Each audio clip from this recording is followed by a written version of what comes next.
Hey guys, how's it going? Welcome back to the channel. I've done a video earlier on today which was all about the Mini of my collection vid, so hopefully you've seen that.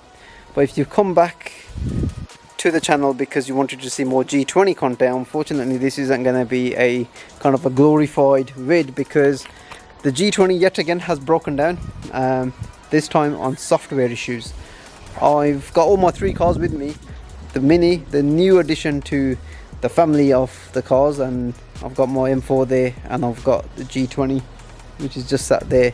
Essentially the car needed to have a software update done to the iDrive, and I went to do that and it's just melted down somehow and just stuck.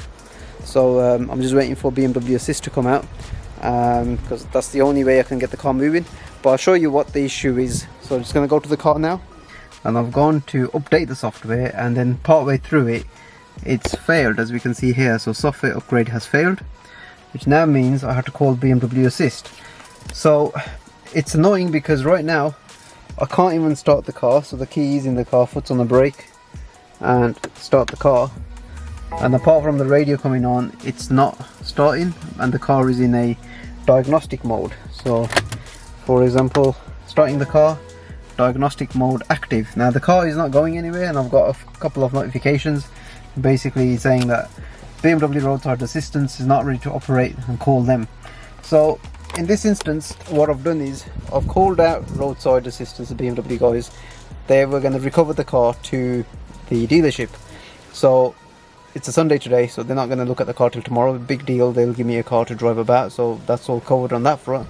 However, the truck that they brought down is one of those flatbed trailers. Again, they were going to recover the car. Now the car is stuck in park, it doesn't even come out of park, so you can release the electronic handbrake, but it's not going to be able to move onto like their truck. Now if you look at where the car is, if I just jump out, the car is parked in that angle from there, so the truck is going to come down here, and they'll have to pull the car from there across here.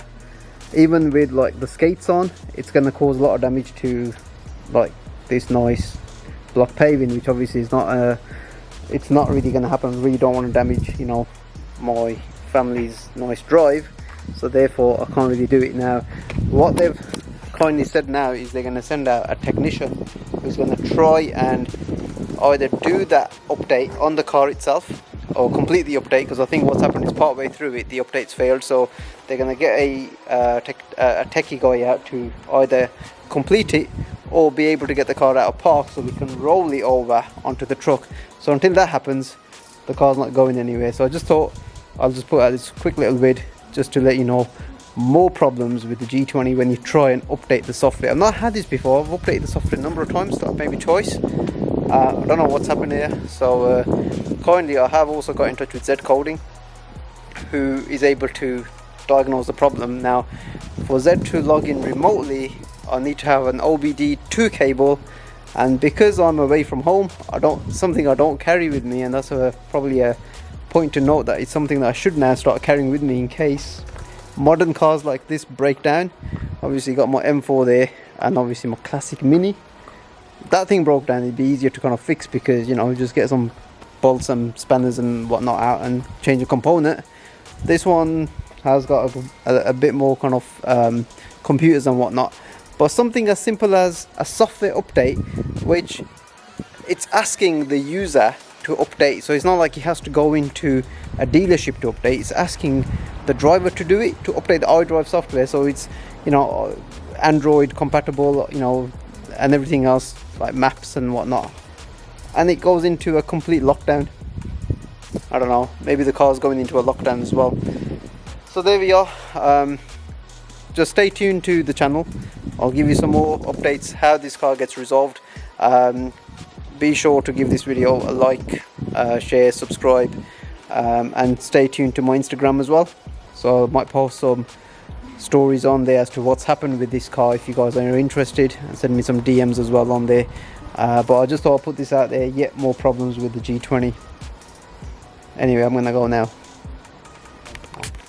So I couldn't just leave you guys hanging there. I had to do this continuation of the vid. I'm now at home, it's a few days on from the event. Now the car, I have got it back and it's all functioning well, and I thought I'll just update you guys like in this vid, because earlier on I was on one of the G20 forums on Facebook, and a friend of mine posted a post that he's done exactly the same thing, and his car also went into a kind of a lockdown. So a lot of you guys might be thinking it's to do with the coding that I've had done to the car. It's got really nothing to do with the coding, and the reason I say that is my friend's car, who's also failed the update, his car was bone stock. He had done no coding whatsoever, so it can happen to that. Now when my car went into the dealership, what they essentially did was, I was about 100 miles away from home, so I went to the nearest dealership there. I was spending a bit of time with family anyway, so it wasn't like, oh, he really needed the car back straight away. It took them about 2 days to get the car sorted, because obviously they had a backlog of other cars as well.